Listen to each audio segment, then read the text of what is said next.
He's the king of the sea, and he also talks with fish. And he's the only man in the Justice League that can pull off an orange shirt. Because your geek history lesson on Aquaman in the Justice League is now in session.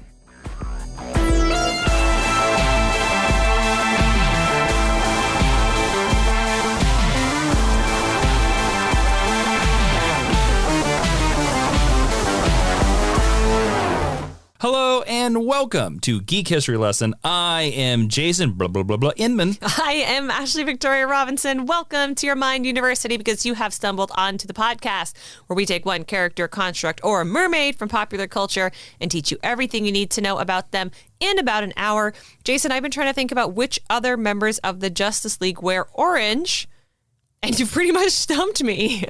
Well, if you're just going the main seven, it's only Aquaman. Yeah, but I was trying to go a little more like Grant Morrison scope, and I couldn't pull a ton. Hawkgirl, technically, yes. Yeah, Hawkman, technically, yes. All I could think of is Raptor from the Nightwing series. You know, but not a popular choice, that pumpkin color. Not really, especially made out of chainmail. Yeah. By the way, Ashley, I'm going to realize that we are talking about Aquaman to tie into Zack Snyder's Justice League. Is going to be hitting HBO Max the week of this recording, or maybe you've seen it 70 times by the time you're listening to this podcast. Whatever you want, I'm going to talk about that. I want to tell everybody real quick about our new Justice League podcast, because I'm going to ask Ashley. I bet some people requested Aquaman, and I forgot to write down their names. So I'm going to ask Professor Ashley to look that up while I tell everybody about the new podcast that we're also doing that is over on our Patreon called Jason and Jeremy John About Justice League. See, we're talking about Aquaman, his Justice League character, and he also appears in the Justice League animated cartoon. Now, this podcast is Jeremy Skinner and myself are going to review, and we're going to chat about every episode of Justice League, the animated series from 2001, because it's the 20th anniversary. And you can hear the first 3 episodes right now over at patreon.com/Jawiin. That's Jawiin, the place where you sign up to support this podcast. Now, you will be able to listen to part of the first episode in the main Geek History Lesson feed. But if you want to hear the other episodes, fully uncensored, fully everything like that, go over to patreon.com/Jawiin. And as thanks for supporting us, all the Justice Pod patrons that sign up for the new pod between now and March 31st, and all the old patrons that are on that level, will get a personalized postcard of the Justice League podcast artwork, where it features myself as Superman, Never Looked So Good, and it features Jeremy Skinner as Mr. Flash running through the Speed Force. So go over and listen to that and support us at patreon.com/Jawiin. Now, I'm looking at Ashley, and I don't know if I vamped enough for her to find this. So in my defense, I'm doing this on a tablet, so I cannot Command F. So I am only doing this at first glance, and we have 400 topic requests. I'm at 250 right now. Let's say that we will do these right before we start the History 101. Well, let's move on into the 10-cent origin. Well, the first section of our Aquaman podcast, everybody, and that is where basically I'm going to give you a Cliff Notes version of everything you know about Mr. Arthur Curry.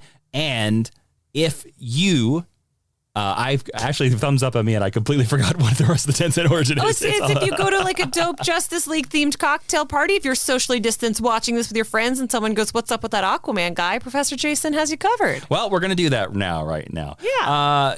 Of course, Aquaman was published by DC Comics. His first appearance was in More Fun Comics number 73 of November of 1941. He was created by Mort Weisinger as the writer and Paul Norris as the artist. His alter ego real name is Arthur Curry, but he's also known by several other names.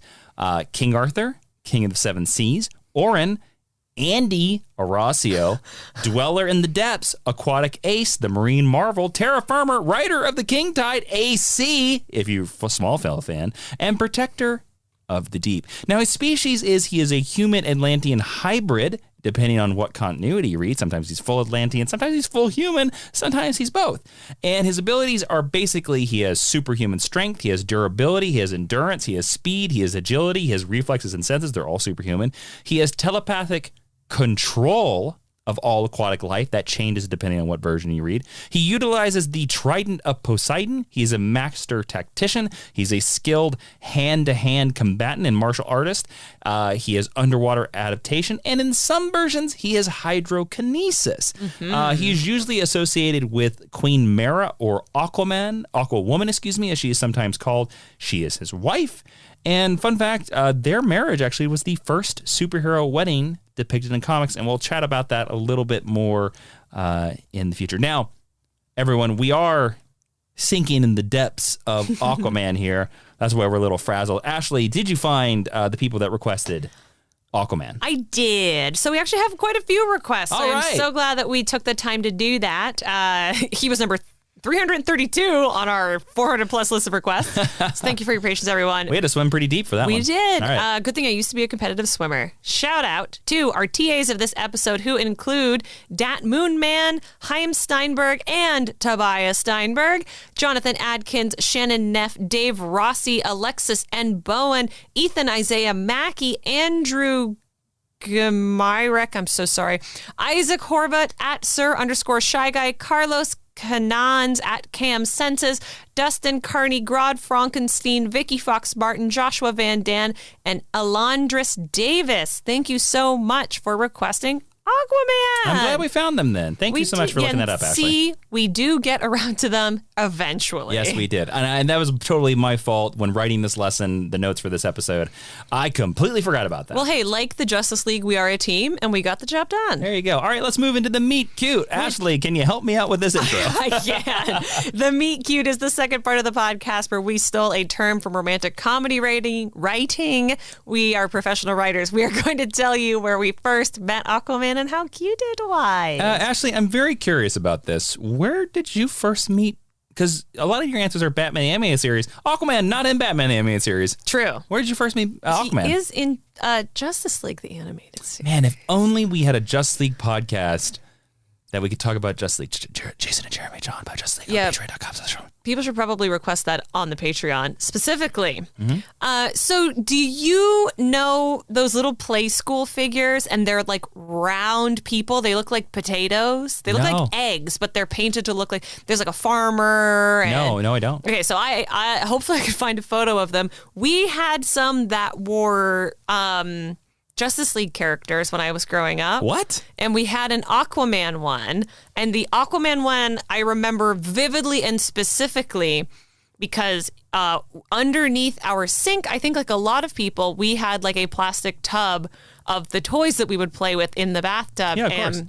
The little Aquaman play school man, he had a little hole in the bottom because I think you were supposed to be able to like stick him to play sets. But he lived in that container because he came in the tub with us. So that is like my very first vivid memory of Aquaman.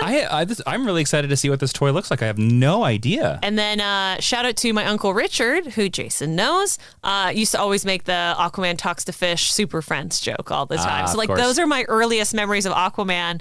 But my first like encounter with Aquaman stories was Justice League the Animated Series, which, by the way, if people will cast their memories back to our best Aquaman stories episode from a couple years ago, I actually specifically called out a couple of the Arthur two-parters as being some of the best Aquaman stories. So check out that. Check out the Justice League pod. Jason, what is your meet cute for Aquaman? So Aquaman is one of these characters that I kind of think I always knew who he was. I always knew about the orange shirt. I always knew about Surfer Friends, but I really didn't care about Aquaman until he got a harpoon hand. He took off his shirt and he got some long, luscious blonde hair with a big old beard. Thanks, Peter David. And he was in JLA #1 with the Justice League run. This is a very Justice League heavy episode, everybody, by the way.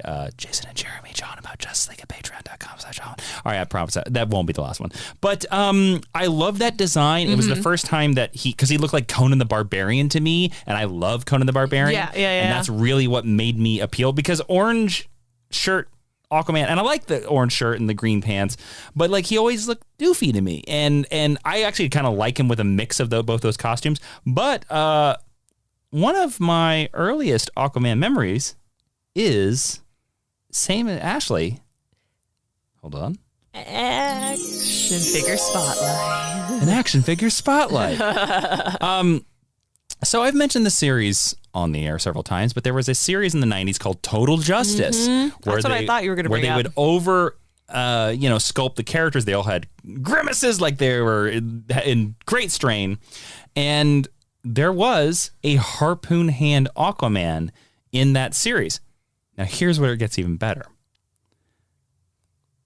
Harpoon hand Aquaman had a variant.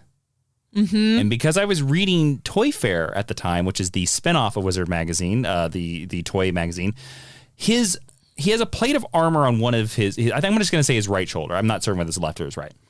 In the comics, it's gray. Now, they made the gray Aquaman figure, but they also weirdly made a gold variant. That's the one that I've seen. Yes. Ashley, I still have him. Oh, I know. And I still have him in package. I think I also knew that. I actually, I don't know if we announced this in the last podcast or not, but we are moving very soon. And I actually came across him very soon. And I intentionally was like, I am not going to get rid of him because that is the first it's the first action figure I kept thinking it was going to be worth anything. Now I know it's not worth anything. It's been damaged and stuff like that. But now I'm like, I'm never going to get rid of that because does it mean something to you? It has a story to me. So if we remember, we will try to take a picture of my in-package Total Justice Aquaman Harpoon. But caveat, we are moving, so yes. So there's a we'll chance. See. There's a chance it might not happen. So the GHL studio is moving, but that is a big part of Aquaman to me. Harpoon hand and chase variants. I will co-sign Harpoon hand Aquaman, best Aquaman. Alrighty, so now that we have done that, it is time for the History 101, the main meat of the lesson where Professor Jason is going to break down all the aquatic and subaquatic info that we need for that sweet cocktail party. Now, Aquaman has, of course, origins in the Golden Age and 1941 and the Silver Age of comics. I'm going to briefly touch on those, but overall, we're going to talk about sort of his main origin that is sort of gelled into the one that they used in the movie and whatnot.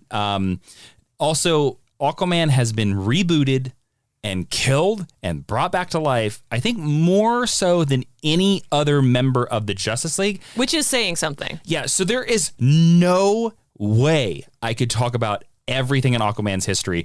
Atlantis has risen and fallen. Aquaman has gotten on the throne and gotten off the throne. Aquaman has lived and died more. And taken over different cities that have sunk into the sea. Yeah, more than any other member of the Justice League. And it is impossible because I would have to explain every single one of those. So I'm going to just touch on the ones that I thought were the most important and the ones that I talk about. I also will say that I'm not going to talk a lot about the new 52 Aquaman, which is the one that the origin that they use in the movies, because I'm like, if you want to know about that one, they literally just copied it into the Aquaman movie with Jason Momoa. And I think that movie's pretty good, so go watch it. All right. So Ashley, real quick, in case anybody doesn't know, can you briefly explain what is the Golden and Silver Age of comic books? So the Golden Age of comic books begins with Action Comics #1. It is what is considered the beginning of contemporary comic book superhero traditions. Yes, you can make arguments all you want for stuff before that. This is what everybody agrees it is in publishing history.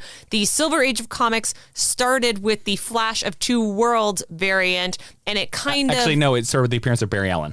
I apologize. Yep. I think you've made that mix up before, but it's all good. I don't know why I think it's Flash of Two Worlds. No, it is a Flash. Yeah. The first appearance of Barry Allen, and it introduced the Comics Code Authority, and it kind of made comics a little bit sillier for a while. Yes. So initially, when Aquaman first appeared in the Golden Age, he wasn't Atlantean at all. What? His father is just a famous undersea explorer, and his father turned to the work of solving the ocean's secrets. And his greatest discovery was that he found an ancient city that he believed was the lost kingdom of Atlantis. Now, Aquaman's father made himself a watertight home somehow in the 30s at the bottom of the ocean. Magic. Moved his wife and his boy down there, and they lived under the sea, studying the secrets of this lost city, reading the records, under the sea, and using the devices of the race's marvelous wisdom. So basically, the reason why Golden Age Aquaman was so good underneath the ocean was because his dad was a crazy landlubber and taught him how to live under the ocean. Just basically being like, hold your breath, boy. Yeah, you can survive in the Marianas Trench. Get on over there. Yeah, really, he was like, if we live under the pressure for so long, it'll be fine. You're going to develop kelp gills, I know it. Get under there. Well, also... Eat that kelp, boy. I mean, historically, I'm assuming they're supposed to be vaguely American. Also, Atlantis is supposed to be vaguely Greek, so... Yeah. Now, in his first appearance in the comics, Arthur was able to breathe underwater, so apparently it worked out. He could swim at high speeds, apparently worked out. And he could also communicate with marine life, so I guess that worked out as well. Low-key psychic, very good, very good. He was actually seen, it's good you brought that up, he's actually seen to directly communicate with aquatic creatures, not telepathically. So he could talk to them. He wasn't telepathy. So I was wrong. And he couldn't control them either at this point. Okay. Actually, Aquaman, a lot of times during these adventures, he just fought a lot of Nazi U-boats. A very admirable thing to do with your time, honestly. Thank you, Arthur. Yeah, so that's basically Golden Age Aquaman. Great. And he's blonde because surfer culture. He's like never been not been blonde. Yeah. So let's talk about Silver Age Aquaman. Okay. I'm ready. Aquaman's adventures were published in Adventure Comics through the 40s and the 50s. And this is where Aquaman's ability to talk with fish expanded into full telepathy. So he could telepathically communicate with sea creatures from great distances. And also, the Silver Age is where he first developed his weakness. Now, Ashley, do you know what Aquaman's weakness is? Mara? All right, boy, I'm raising you into the ocean, and no matter what you do, don't you let them women... Isn't every straight man's weakness a woman? Don't you let them women control you. Now eat some more kelp. Kelp is delicious. It is. Kelp chips are is it kale chips or kelp chips? Well, seaweed chips. Seaweed chips are delicious. Is it the fact that he can't breathe well on land because he's used to the water pressure? You're close. Okay. Aquaman... classically, it's Kane, right? It's Kane. Kane is Spider-Man's clone. What? That's a deep cut, deep history lesson mistake that Ashley made in the first 100 episodes. No, classically, Aquaman's weakness is that he can only survive away from water for about an hour. I did not know that. I didn't know that it was an hour. I know he had issues being on land depends. Sometimes, depending on the continuity. It also depends on the continuity and the writer on how long that time on land because you think about it, if you're going to Just League meetings in Happy Harbor or on land, an hour is not much time. No, they do that to Garth as well, Aquaboy, sometimes. So now I know. So this is where... And they were inspired, DCA comic editors were specifically inspired because this is where the 50s were where kryptonite came from. Also, Green Lantern's vulnerability to yellow. So it was about he had to be in contact with water at least once per hour or he would die. Okay. Yep. Batman's vulnerability to any mention of his parents. Now, prior to this, Golden Age Aquaman could just be in and out of water. It didn't matter.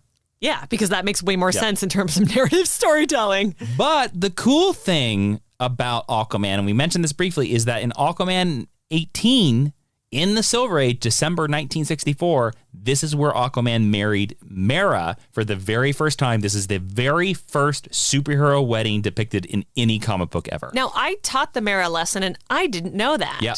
That's really cool. Which is really cool. So, Ashley, this is basically all I'm going to talk about Silver Age and Golden Age Aquaman, because, again, like a lot of the Silver Age adventures, it's just like he fights Ocean Master, he fights Black Manta, they escape, he's on land, he's not on land, he's king, he's not. It's a lot of just repeat, rinse and repeat, if you want to bring a water joke in here. I want to talk about, Ashley, with all the silliness. So Aquaman first appeared in 1941. Yep. He is a very old comic book hero. Yep. He's still recognized. Yeah. Most of the world knows Aquaman. I mean, I think my mom knows who Aquaman is. Well, I was going to say, and we can talk about whether we think it's the silliness and the jokiness.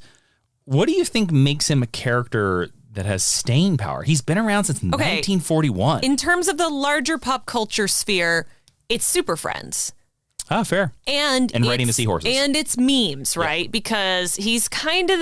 him and Robin are sort of the butts of the joke in Super Friends. Yeah. Often. And that has turned into... everyone has seen the meme of him riding the two dolphins from Super Friends. Or the seahorse. Yeah, or the seahorse, yes. Yeah, and talking to fish. Exactly. Like, all of that has become memeable culture. So in terms of, like, contemporary internet culture, it's that, and then it's, like, Jason Momoa is Jason Momoa is going to keep him alive, I think, for the next 40 years. I agree, but Jason Momoa is the kind of leading man that, like, women like and straight macho guys like. Yes. Like Aquaman's dad. Yeah. Eat that cowboy. Is his dad Tamura Morrison? Yes, he is. Yeah. Aquaman's dad is Boba Fett. But also, it's great that we actually get to see him do some acting because Tamura Morrison is a wonderful actor with a delightful accent. He's actually really good in that movie, Yeah, too. he is. I am not as hot on that movie as you are, and he is one of the good parts of that movie, yes, he is. in my opinion. In terms of comic books, I think Aquaman has staying power because a lot of people who control comic books right now grew up reading Silver Age comics, and Arthur does do some interesting things in the Silver Age. Although, like every DC character, like you say, it's kind of by rote, right? Fight the bad guy, throw the bad guy in jail, kiss your girlfriend, break up with your girlfriend, whatever. But I also think it's because Aquaman, because I think a lot of people would consider Aquaman a second stringer. I agree. A B hero. A B-list. Which means the cool thing about being a B or a C level character is that sometimes you're just left alone by editorial. So your stories can be like really freaking good, like Hook Hand Aquaman, like Death of a Prince, or they can be really bad because you're left alone by editorial. So that's a long-winded answer. Can you believe we live in a world where an Aquaman movie has made $1 billion? Yeah, people like that movie. It's crazy to me. We're going to get a second one. No, yeah. Oh, we're going to get 3 of them. Yes, for sure. And he's in the Justice League movie. All right, now let's get to understanding the modern age of Aquaman or / Arthur / Orin. I prefer Orin. Now, do you? I do. Interesting. Now, originally, and I'm only going to tell you this because it is a Silver Age thing, but it is going to influence everything that happens. Yeah. So in Silver Age continuity, Arthur Curry was the son of a lighthouse keeper named Tom Curry and a woman named Atlanta. Now, Tom Curry lived in the very famous Amnesty Bay, Maine, which is in Maine, by the way, and he raised the son at the lighthouse. Arthur was able to manifest incredible strength and speed at a young age. Now, here's the thing, and I love this. This is sort of a Peter David retcon of Aquaman's run.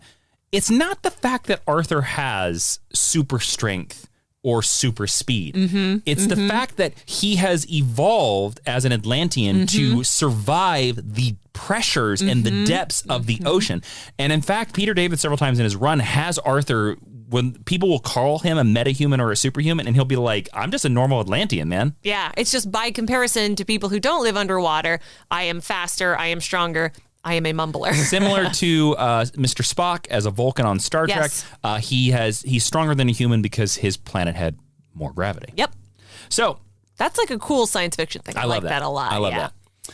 On her deathbed, Atlanta revealed that she was an exiled queen of Atlantis and that he would someday inherit rule of the 7 seas. His father gave him an education, taught him how to control his powers, and eventually he became the superhero Aquaman. Now, Aquaman's origins were changed significantly with the comic book event Crisis on Infinite Earths. We know a little bit about that. Ashley, briefly explain Crisis on Infinite Earths to the listeners. In 1985, DC said there's too many Earths. So the Anti-Monitor ate them all and pooped out one Earth, and most characters got a hard reboot. Most characters did, yes. And Aquaman did not get a hard reboot, but he got changes. He got like a medium reboot, I would say. He got a soft boot, I think. So he is now called Orin, O-R-I-N. That is his Atlantean name. And he is born as the heir to the Atlantean royal family. His mother, Atlanta, had been unable to conceive a child with her husband, King Trevis, but she was impregnated during a dream by the immortal wizard Atlan. Now, Atlan is a Atlantean character that kind of existed in the Silver Age and was brought to prominence by this story. Yeah, he's like a magic-y guy. And a lot of this I'm talking about happened in a storyline called the Atlantis Chronicles that was written by Peter David post Crisis on Infinite Earths. Now, Atlan, this wizard, prophesied that the child, Orin, his future, and said that he would become a great Atlantean and named him after his ancestor Orin, promising that he would sire another son because 2 brothers must always be in the struggle for the fate of Atlantis. Travis immediately knew that the child wasn't his because Orin was born with blonde hair, which is uncommon for Atlanteans. So Travis is like, look, I know a thing or two about genetics. Yes, exactly. There's no recessive genes in Atlantis. And in fact, among Atlantis, there was a long-held superstition / curse that a blonde-haired child born in Atlantis, would carry the curse of Kordax. Now, Kordax is an ancient Atlantean. He basically has blonde hair, green skin, claws, and scales. He looks like half fish, half man. Kordax was a signal that Atlanteans didn't want to think about, that Atlanteans were evolving into more creature than man, which is kind of funny when you think about it, because most of DC Atlantis' storylines are like, we don't want to be like the surface dwellers. Yeah, but also we don't want to be like the trench, which is a later invention. But also we don't want to be like a fish. Yeah. So Atlanta announced the baby as a miscarriage to the public and left the baby to die in Mercy Reef, Maine. This is where the baby, to survive, activated its telepathy for the very first time and used it to communicate with sea life, eventually leading him to be raised by dolphins. His adoptive mother was a dolphin named Porm, and she gave him the name Swimmer, although he eventually left his new dolphin family when a fisherman killed his adopted brother, Drin. Now, his next encounter with humanity was with a lighthouse operator named Tom Curry, who took the boy in as a son and gave him the human name Arthur Curry before his death. Tom Curry is like the DC Universe version of Tim Curry? I don't think so, because it would have happened before Tim Curry in the Silver I just Age. want to imagine that his dad looks like Tim Curry. So Aquaman has the undersea dad that's a cowboy, and then he has the on-sea dad that's like anticipation. Yes, yeah, is like fun and fruity. Yes, absolutely. How you do I? See you, fish boy. And then every once in a while, My faithful Aquaman. and every once in a while, like cosplays as Long John Silver. You know what I mean? Yeah, that's true. He was on Long John Silver. He was. He's a Muppet Man. Also, way to bring back the secret Easter egg. Yep. Secret Easter egg, yeah. Okay, so Aquaman, of course, would go on to become a founding member of the Justice League of America, and although their origins have been, changed several times in continuity, the original founding members of the Justice League, of course, included Superman, Batman, The Flash, Green Lantern, Martian Manhunter, and Wonder Woman. And they met for the first time during an alien invasion by the Apalexians. This was later changed post-crisis to write Batman and Superman out of the Justice League, and also Wonder Woman was replaced by Black Canary. So Ashley, he's part of the Justice League. He's a fish boy. He's raised by dolphins. But then he meets old Mara. Yeah. Who we had a lesson on back in the day. They get married, of course, and then we meet Garth. Yeah. Who's Garth? Aqualad. Yes. I love Garth. I think he's called Tempest now. He is called Tempest now. That is actually that was a change that Peter David wrote into his run. Yes, and he's much more in modern times. He's much more magical. Like Atlan, vaguely a wizard. Yes. Now, Garth, of course, is Aquaman's mentee. I'm going to give you a little bit of it. He was semi-adopted by Aquaman when he was a teenager. His abilities are he has superhuman strength, he has force blast, he has hydrokinesis, he has hydrothermokinesis, he has telepathy with search. He can travel through interdimensions, and he has astral projection, a little bit like Doctor Strange. Yeah. And kind of like Mara sometimes. Orin eventually returned to Atlantis to free his people who were under the control of a dictatorship. And due to Orin being an Atlantean hybrid, he was actually much stronger, much faster, and more durable than any Atlantean. He also had an ability that many other Atlanteans did not have, the ability to telepathically talk and, as he would later find out, control marine life. And because of this, he was able to take back most of Atlantis on his own. Now, this leads to Arthur becoming the king of Atlantis for the very first time, as something we saw very similar to in the Aquaman movie.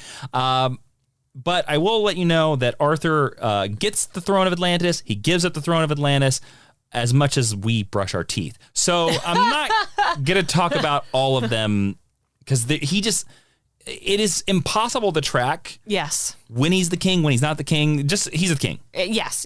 For all intents and purposes, he's the king. Whoa, a nice dolphin joke. Thank you. Ashley, let me ask you this. Do you like King Aquaman or do you just like plain Aquaman? Look, should he be the king of Atlantis? As a Commonwealth citizen, I have no use for monarchies at all. I agree with that. In terms of storytelling, and as an American, I'm gonna second that with this very American. Wow. Yeah. I was like, is it going to be the Ricochet? Oh, of course it is.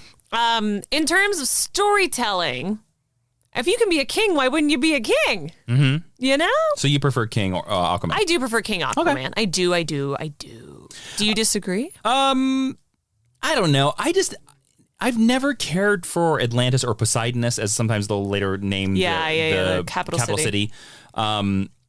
And they flip-flop on that as well, so that's why I'm not bringing it up at all. But I've never cared about Atlantis, and I kind of think that every Atlantis storyline in Aquaman comics is just not good. That's interesting, because I will fully admit that Peter David Aquaman is my preferred Aquaman run, and for most of it, he is not King of Atlantis, but it is all driving toward him taking the throne again. He eventually does. Yeah. So he kind of has a King Conan moment there. Yes. Then we get to the very famous Death of Aqua Baby storyline, which we also mentioned. We also did a storyline called Best Aquaman Stories. Eventually, Aquaman's foe, Black Manta, he kidnaps and murders Orin's son, causing a rift between Orin and his wife, Mara, who is driven insane by the grief and is soon committed to the asylum in Poseidonus, which is basically the capital city. Yeah, they do Mara real dirty at the end of that story. And Mara actually would not be seen for quite a while in Aquaman comic books. And since we're not going to see her for a while, I want to ask you, they are a under-the-sea crime-fighting couple. Yeah. They have very similar powers. Do you like Aquaman with Mara, or do you like them apart? What do you think are the strengths and weaknesses of them together and them apart? Because I would say of the superhero couples, I almost feel that in the DC universe, at least, that you kind of have Lois and Clark, and then it kind of goes right to Aquaman and Mara over, I would say, Barry and Iris, because Iris is not an important part of the Flash's Silver Age storylines, whereas Mara is. Yes, Mara is Arthur's right hand. I would say, she's his Watson for all sakes in a lot of stories. Yes, I would say it's Lois and Clark, it's Arthur and Mara, it's Ollie and Dinah, and then it's probably Bruce and Selena. And Bruce and Selena is very loose in that designation, of course. Yes, and that's a much more contemporary construct. That could fill a whole podcast. Yes, it could, about whether or not Jason and Ashley agree on whether they're a good couple. We don't. I really like Arthur and Mara as a couple. And it wasn't a pairing that I really understood until I started reading a lot more Aquaman. And then I read a lot of Mara, obviously, in prep for the lesson. I think Mara is a very cool character who DC consistently does really dirty by. I agree. And unfortunately, she is a casualty of, is Arthur the king? Do we want Arthur to be happy or not? But I think Aquaman is best, and I think Aquaman stories are coolest when they are together, because even more than Lois and Clark, they are an equal partnership longer before any other character in the DC universe, which is what I think makes The Death of a Prince such a compelling and tragic story. For me, they're very much like a Han Solo and Leia. Yeah, except he gets her explicit consent before he kisses her most of the time. Well, yes, but I meant that like, especially like what they do in the later Disney movies, that they're equal power. There are several storylines where Mara is actually the queen of Atlantis. Yes, and Mara is more powerful than Arthur because Mara has that aquakinesis, water bending consistently. I know they won't call the movie this, but if I had my druthers, I would call Aquaman 2 Aquaman and Mara. So would I, but they won't. They won't. Because it'll be Colin, the scepter of Neptune, or something like that. Yeah. Now, Arthur knew he had to remain in Atlantis since Mara was going to the insane asylum, and thus he resigned from the Justice League, and for a time he served as Atlantis representative to the United Nations. But he kind of always found himself thrust back into the superhero role because we got a comic book to put out, Aquaman. Absolutely, you got to punch someone. But he became more and more a workaholic, and for the first time in his life, he kind of spent more time in the ocean than he did on the surface and with the Justice League. Eventually, Aquaman received the book The Atlantis Chronicles, as I mentioned before, basically detailing the entire history of Atlantis from Vulko, who is sort of his Obi-Wan Kenobi figure. Because Vulko found them in the wreckage of Poseidonus. Deciding to take up his mother's legacy as the chronicler of Atlantis, Aquaman begins recording his own adventures. He discovers through these chronicles that his greatest nemesis, Ocean Master, is really his half-brother, and because of this, Aquaman starts spiraling into depression. Aqualad pulls him out of this to investigate an undersea radiation leak that eventually turns out to be a trap and they are kidnapped alongside another undersea lady named Dolphin. Boo. By a figure that has an undersea name that I'm going to point to Ashley right now. I don't know how to say that word, Ashley. I've never heard that word said out loud. I don't think I have either, but I'll make a go at it. I'm going to say Charbardis. Or Charybdis? Charybdis. It looks Greek to me, or Greek in origin. Yes, I've never said that out loud, but that he's an Aquaman villain. If you know how to pronounce it, very kindly let us know. Look, we've talked earlier on some X-Men podcasts that for years and years and years, how do you say the X-Men villain? Phalanx. I, for years, thought it was Phalanx, and that's it. And it's hard for me to get out of that now. So I'm just going to say Charbardis. I've never heard it said out loud. Yeah. So if you don't know who Dolphin is, she's a white-haired Atlantean who is also an alien experiment who sometimes dates Aquaman in between the marriages of Mera. His pants are dangerously low throughout. Very much so. They're like the dungarees of, or the Daisy Dukes. They're just not buttoned, which, considering how much drag there is underwater, bad move, Dolphin. I don't know why you would wear blue jean shorts if you're a swimmer. Well, because misogyny. Yes. Because of the male gaze. So the three of them, Aqualad, Dolphin, and Aquaman, they escape from Charbardis, and it leads to a big old fight. And Charbardis holds down Aquaman's hand into a pool of piranha, and the piranha eat off Aquaman's hand. Now, they progressively nurse Aquaman back to health back at the Aqua Cave. Yes, they had an Aqua Cave at this time. And Orin eventually emerges with a harpoon hand into the stump of his left hand so that he can rejoin the fight. And this led to an entirely new look for Aquaman for the very first time. He discarded his classic orange shirt for a more gladiatorial look with a silver piece of armor that only covered his upper right chest, or gold if you are chasing Total Justice action figures. And he grew long blonde hair. He had a scraggly beard. And his original harpoon was just a normal fish harpoon. It was destroyed in battle. And Orin had it replaced with a cybernetic replacement golden harpoon that he could launch out of his hand, and he could pull people, he could do all those things, and this was given to him by Star Labs, and it was completely retractable. Now, I know you're probably like, how did the rope exist inside his stump? Comic book, just go with it. Would you like the internet to tell you how to pronounce Charybdis? I mean, sure.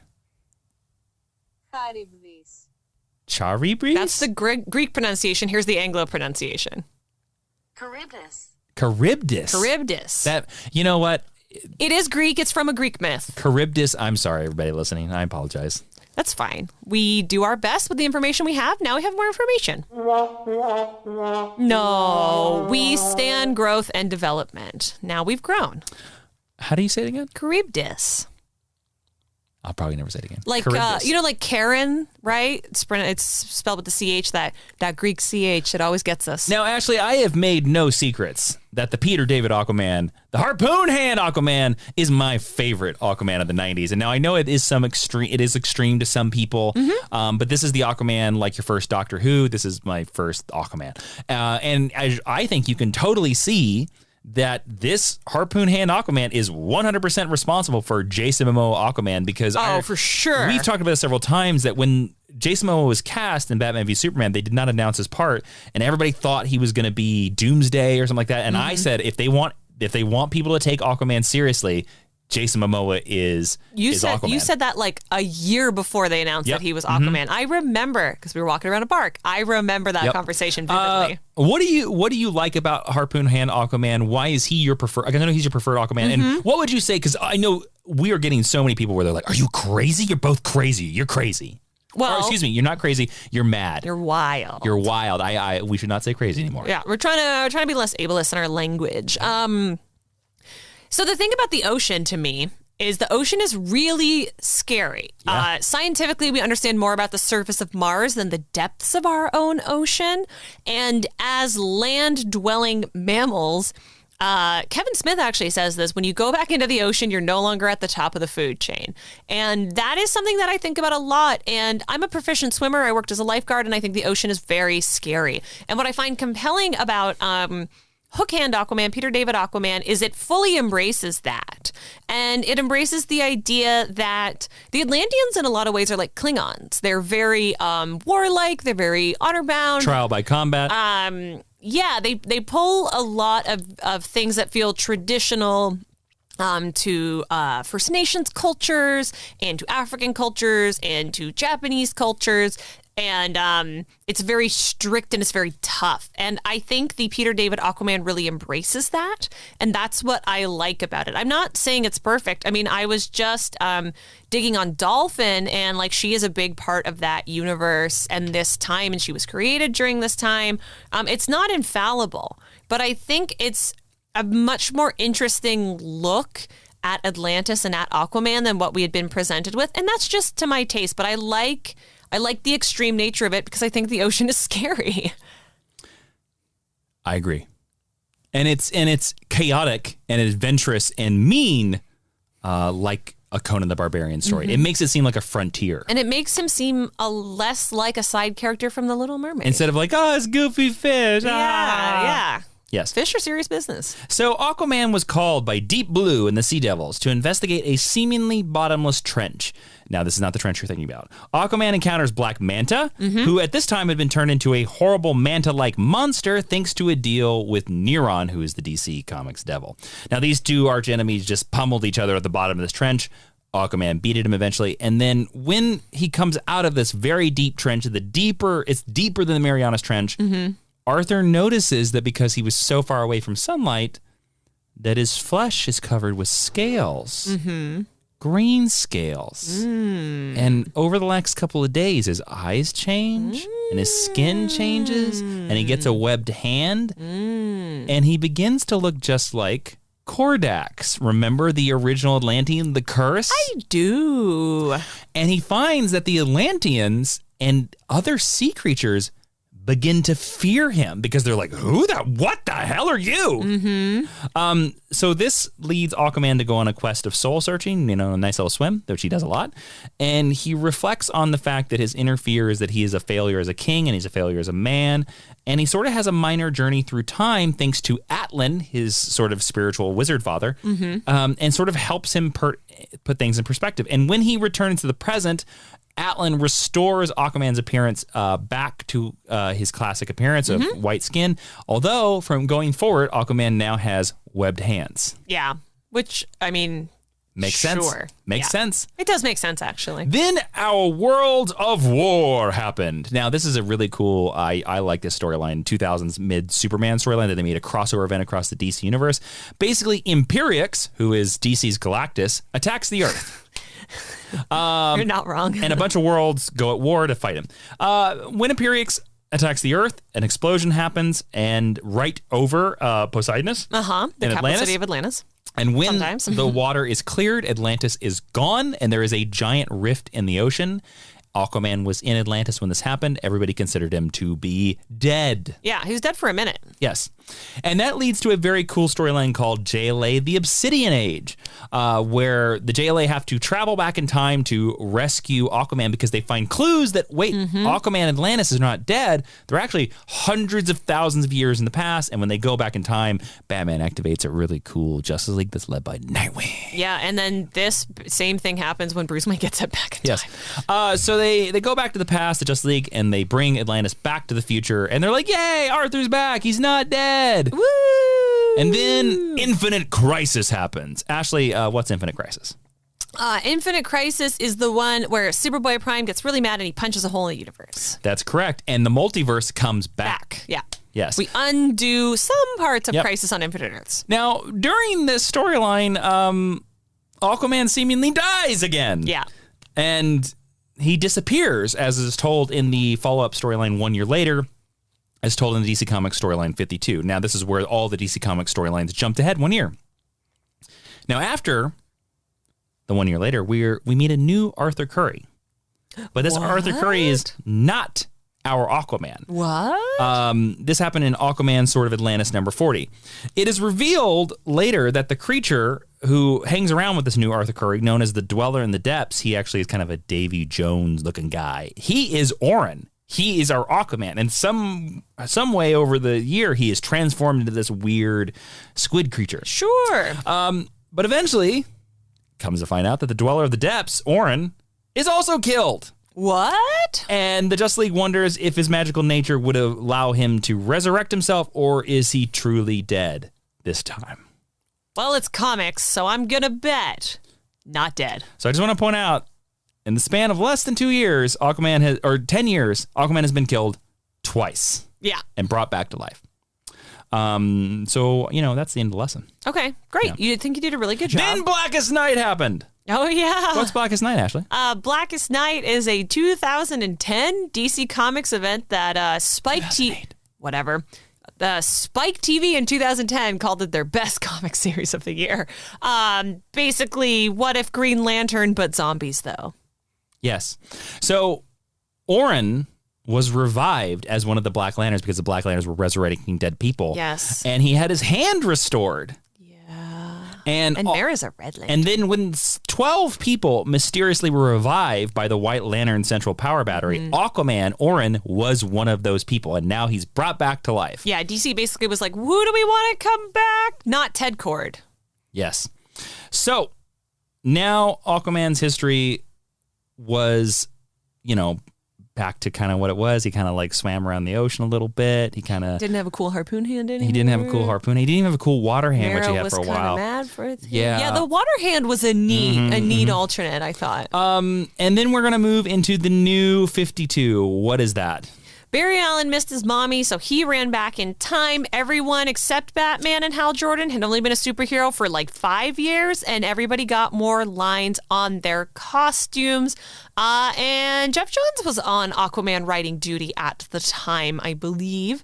And I will say, the Aquaman story or the Aquaman covers from this story were very, very cool. And this was the first time in my comics buying history that Aquaman was really cool again. People really were hot on this Aquaman book. And that's just because I wasn't actively buying when the Peter David run was around. But I really remember when the New 52 started, everyone was like, wow, are you reading Aquaman? Blah, blah, blah. And I was like, no, I'm not reading Aquaman. I'm only reading Batman stuff because I'm a child.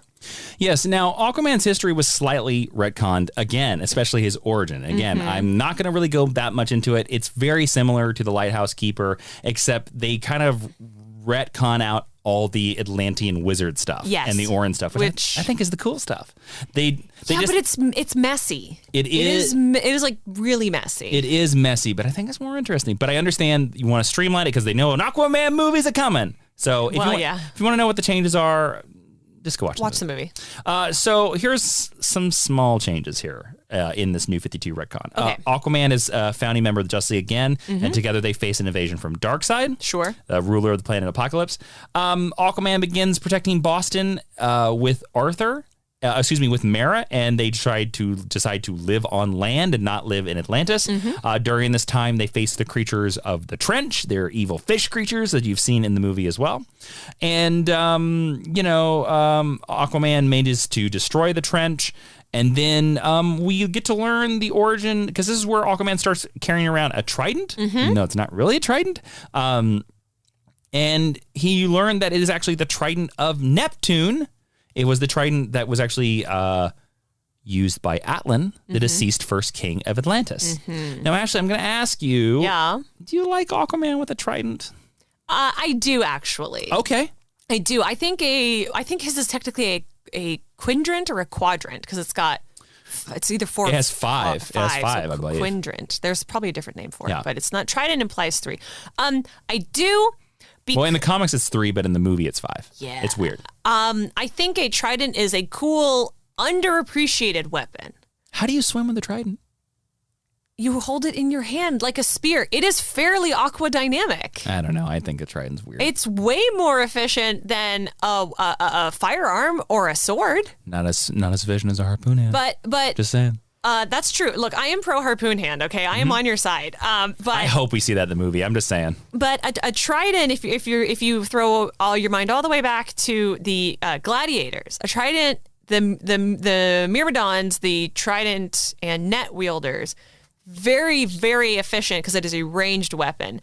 I think it looks cool. Sure. So that's why I don't have any issues with Aquaman using it. And I like the comparison to gods, obviously Poseidon. To Neptune. I will say this. I don't think it's a bad update. Yeah.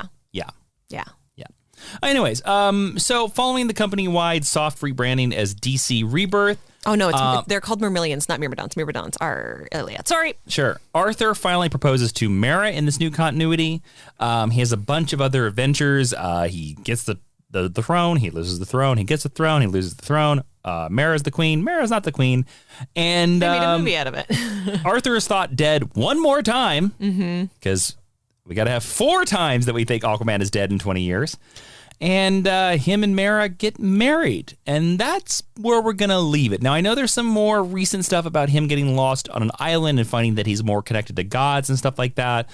But yeah, basically copying what they did with Wonder Woman 5 years earlier. Well, I will say this. Doing this research for Aquaman, it really seems like a new writer comes on the book, has some great ideas to expand the mythology, and then the very next writer, it goes. There's 2 types of Aquaman writers. There's one that expands the mythology in interesting in different ways, and then the very next writer is like, no, orange shirt, green pants. I agree. So you're either trying to do different things, and we get something like the Sub Diego storyline, which we talked about a lot in our Best Aquaman series, which is really good. And I didn't mention that, but I'm sorry. That's okay. We talked about it extensively on a previous episode. It's totally fine. But like, that's a really interesting sort of different thing, right? Or you only want him to be Super Friends style Aquaman, both of which are valid ways to tell stories. But in terms of structuring a podcast, it makes it a little repetitive sometimes, unfortunately. It's kind of like, oh, is he a warrior or is he a wizard? Is he a superhero or is he a king? And those things sometimes have a hard time coexisting in a full storyline. You know what I mean? Yeah. Yes. Yes. And that's it. So let's go to recommended reading. Where, if you enjoyed this lesson and you want more to read on Aquaman, you head on over to geekhistorylesson.com/recommended reading. We have great little widgets. You click on them, you buy them, you steal money out of Jeff Bezos' pockets, and you put it back in ours so we can continue construction on our underwater kingdom. The first one I'm going to recommend, although I will say we did do a Best Aquaman Storylines episode, so there's some good recommendations there. The very first one, of course, is Aquaman by Peter David, Book 1. It is on Amazon. Yeah. It is how he gets the harpoon hand. It is how he does all the things. It is highly recommended. It is the run that really got me into Aquaman. There's also Aquaman Volume 1, The Trench. This is where it introduces the Trench. This is Jeff Johns' storyline. If you read it, you're going to see a lot of similarities to the movie. And then last off, I think there's a really good hardcover called Aquaman, A Celebration of 75 Years. Those are great volumes. We recommend them often. And it has Aquaman stories from literally every era. So that's what I'm going to recommend to you. I think those are great. I'll probably put the movie on there as well. Why not? Because why not? Why not? Let's go into the teaching tweet. Alrighty, where in 140 or 240, we don't know what Twitter does anymore, characters or less, Professor Jason is going to sub up everything he just taught you about Aquaman. The only boy in the ocean that ate enough kelp to become Aquaman. Hashtag Harpoon Hand Rocks. Oh, well, that's funny. He made it. He deserves it. That's right. All right, so now we're going into the honor roll. Yes. Where if you go over to Apple Podcasts and you leave us a 5-star review, we're going to read whatever the heck you write on the air. So, Ashley, do we have somebody this week that is going to be joining the honor roll? Of course we do. We are going to be joined this week by GrenadXXS. Just put your names. Who says amazing 5 stars. Found this podcast by accident in March of 2020 because, global pandemic. And then that little smiling sweating emoji. Okay. But it has become one of my absolute favorites. I started with the episode of my favorite character, Nightwing. That's an OG episode. Yeah. And I've almost finished every episode. Bless you. Wow, good for you. Keep up the great work, you guys. I do want to say in the reviews, a lot of people have shared some really beautiful personal things about how we have helped them through various times in their lives. And one of the best things about doing the podcast through the pandemic is that we get to be people's friends during this time. So I will say doing the podcast through the pandemic has definitely helped my pandemic. Absolutely. So GrenadXSS, thank you for your review. Thank you for being a new-ish listener, and I'm really glad that we could be your pandemic friend, too. Yeah. That means a lot. Yeah. Jason, what's going on in the teacher's lounge? Well, over in the corner, we have a guest professor. Yeah? Peter David is here. Holy He is Joey, in. I will not swear. I convinced him to come in, and he brought some Star Trek novels because he writes a lot of Star Trek novels, Prolific Star Trek yeah, writer, yes. Yeah. Also, you may not know this as well, everybody. He also wrote Spider-Man 2099. So he has some Miguel O'Hara episodes over there. I hope he's got one of them slabbed because that movie's a-coming. I do. Yeah. I do. I have Spidey 29. So you gotta be quiet. He's sensitive writer He's type. very particular. So, but you can come in and say hi to him. Wow. And he did bring his harpoon. So be careful. Stand well back. Yes. Yeah. You stay out of his arm reach with the harpoon. It will be dangerous. And we say this in a jest, Mr. Peter David, please come on the podcast if you want to. Truly, nothing but love and respect. Nothing but respect for you, For sir. my Aquaman author. So anyways, yeah, thank you so much for that excellent review. Thank you so much for coming into the Mind University Teachers Lounge. If you want to be like them, go over to Apple Podcasts, leave us a 5-star review. Also, don't forget to subscribe to us over there on Apple and Spotify and Stitcher and all the places that you listen. They all have reviews. Go listen to them. If you have a friend out there that's a big Justice League fan or a big Aquaman fan, tell them about this episode. Share this podcast with them. Word of mouth is one of the greatest ways. I always, when a friend recommends a podcast to me or texts me a podcast, I always listen to it. Talking to you, Mr. Adam Drozen. Yeah, I was going to say. I don't know if he listens or not, but I'm going to shout him out. And He does. I love all of his recommendations. So, if you got a big Aqua baby out there, fan of Aquaman, then tell them about this podcast. Be the Adam Drozen in their life.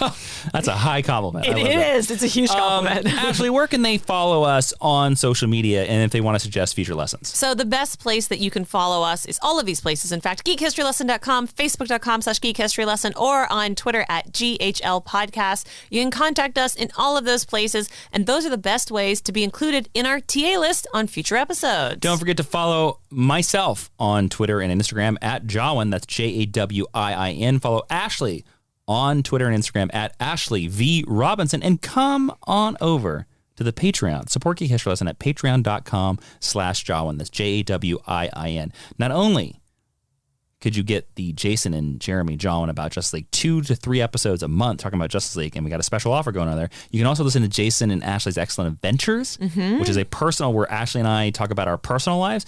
And at the $5 tier is Geek History Lesson Extra, the companion podcast. This podcast happens every week. If there's a Geek History Lesson episode, there's a GHL Extra. This week, we're going to talk about Aquaman's most dangerous villains, and we're going to rank them. Dun, dun, dun, dun, dun, So if you want to hear that episode, come on over to patreon.com/Jawiin. And now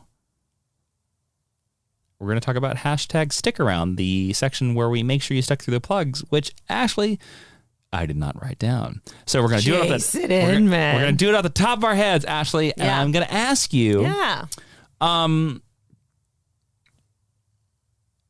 Do you think, we talked about this, let's be in all honesty here. Okay.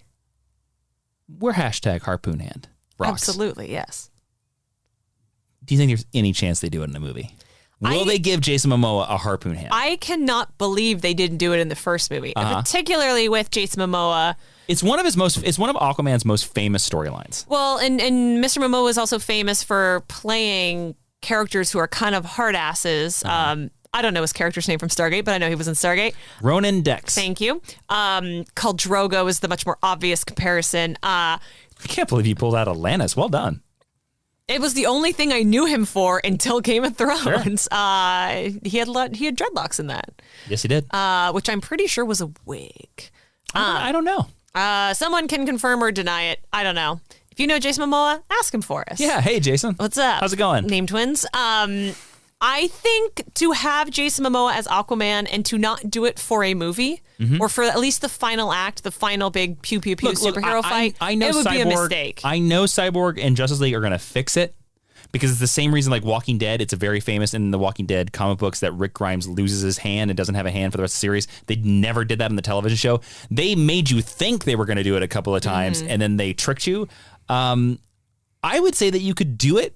Magic that could be his all is lost moment if you know writing terms. Yeah. But I know for a fact they would never make it last more than a movie. But I think and just have magic fix it. Yeah. Who cares? Do some waterbender healing like Atara does. He Whatever. knows Cyborg. Have Star Labs just build him a new hand. Yeah. It's fine. Or this would be the perfect way to give him the water hand. Yeah, there you which go. is also a cool Aquaman thing that I would love to see in a movie. I think we'll only see it for the length of a movie tops. An act. More realistically, the final fight. Yeah, the final act. You'll see it for an act, and he'll use it to win or something. Yeah, I would love. I think it would be great. I think it would be a really cool moment. And I think they've got a really great casting choice to pull something like that off and make it seem legit and serious. Yeah, make it seem hardcore. Yeah, as Jason Momoa is. Edgy. Yeah. So there you go. There you go. Well, that worked out. Yeah. All right. Thank you so much for listening to Geek History Lesson, everybody. If you're one of our Under the Sea listeners, then I have only blah, blah, blah, blah, blah, blah, blah, blah, that to say to you. Only the undersea water people are going to get that. So, if you have a review from Atlantis, please, you're on international iTunes, take a screenshot and send it to us at geekhistorylesson@gmail.com. Yes, please. Thank you so much for listening. I had fun with this episode, and, rush out in a Harpoon buy-in frenzy. Don't go for the Tridents, go for the Harpoons.